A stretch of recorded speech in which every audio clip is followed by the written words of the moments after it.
تو یہ جگہ جو ہے یہ ان الجھنوں والے موضوعات کو بیان کرنے کی نہیں ہے۔ میں آپ سب سے، بچوں سے، جوانوں سے، بزرگوں سے گزارش کروں گا کہ میں خطیب، میں ذاکر جب یہاں آ کر زندہ باد مرد آباد حلالی حرامی کی باتیں کروں کسی موضوع پر، تو خدا کے لیے کم سے کم پرچی اس کو ضرور بھیج دیں کہ بھائی یہاں پر یہ والی باتیں نہیں کرو۔ مولا کے فضائل کیا کم ہے جو تم ہمیں ایک دوسرے کو حلالی حرامی بول رہے ہو؟ اہل بیت کے کمالات بیان کرنے کا موضوع کیا کم ہے جو تم آپس میں لڑوانے کی باتیں کر رہے ہو؟ ہم تو سنیوں سے پیار کر رہے ہیں، تم آپس میں لڑ رہے ہو۔ ہم تو ہندوؤں کو مجلس میں آنے کی دعوت دے رہے ہیں، تم آپس میں لڑ رہے ہو۔ تو بہت سارے 50 لاکھ موضوعات ہیں جنہیں بیان کرنا چاہیے۔ تو خدا کے لیے ایک تو یہ والا موضوع کسی طرح سے ہمارے ہاں آہستہ آہستہ ریموو ہونا چاہیے۔ اس کا ہمیں کوئی فائدہ نہیں ہو رہا بلکہ الٹا ہمیں نقصان ہو رہا ہے۔ پھر دوبارہ تسلی دیجئے، ناراض تو نہیں ہے، خفا تو نہیں ہو رہے مجھ سے؟ دوسری گزارش مجھے شیعہ بھائیوں سے کرنی ہے، کر لوں؟ اپنے علماء کی مخالفت نہ کیجئے۔ عالم ہر طرح کا ہر جگہ ہوتا ہے، ٹھیک ہے؟ آپ جب ایک اچھے ڈاکٹر کو، ایک برے ڈاکٹر کو چھوڑ کر اچھے ڈاکٹر کی طرف چلے جاتے ہیں اور وہاں جا کے اس ڈاکٹر کی برائی نہیں کرتے، آپ کہتے ہیں ٹھیک ہے وہ ہمیں سمجھ میں نہیں آ رہا، ہم دوسرے کے پاس جا رہے ہیں۔ آپ ایک انجینئر کو چھوڑ کے دوسرے سے مشورہ کرتے ہیں، اگرچہ پہلے والے انجینئر نے آپ کے ساتھ کوئی دھوکہ بھی کیا ہوتا ہے، پھر بھی آپ جاتے تو انجینئر کے پاس ہی ہے نا۔ آپ کو اگر قانون کا مسئلہ حل کروانا ہو اور کسی وکیل نے آپ کے ساتھ زیادتی کی ہو تو بھی آپ قانون دان وکیل کے پاس ہی جاتے ہیں نا۔ کبھی ایسا نہیں ہوا کہ قانون کا مسئلہ حل کرنے کے لیے کسی وکیل نے زیادتی کی ہو تو آپ نے کہا اب میں مکینک سے جو ہے نا اپنا کیس لڑوں گا۔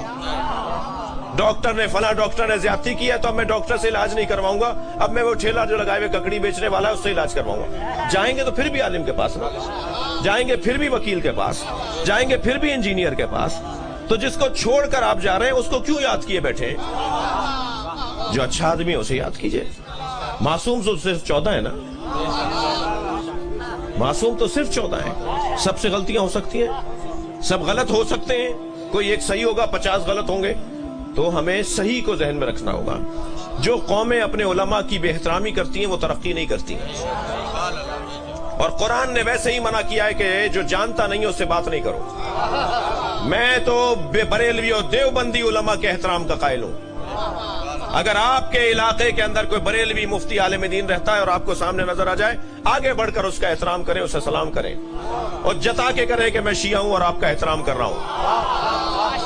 دیوبندی عالم دین کا بھی احترام کریں، اس لیے کہ اگر عالم نہیں ہوگا تو بات کس سے ہوگی؟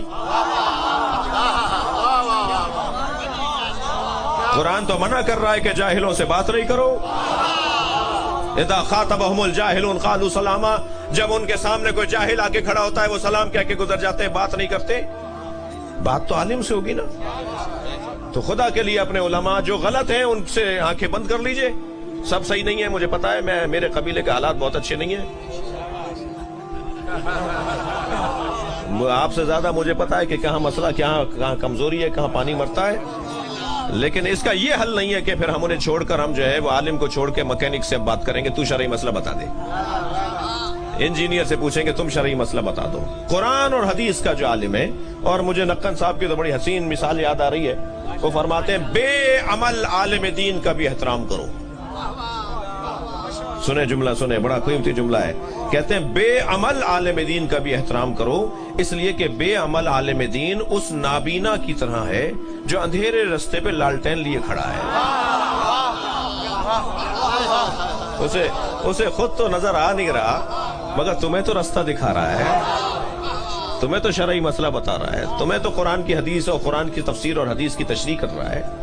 تو یہ دو کام شیعہ حضرات بھی کر لیں، انشاءاللہ ترقی ہمارے قدم چوم رہی ہے۔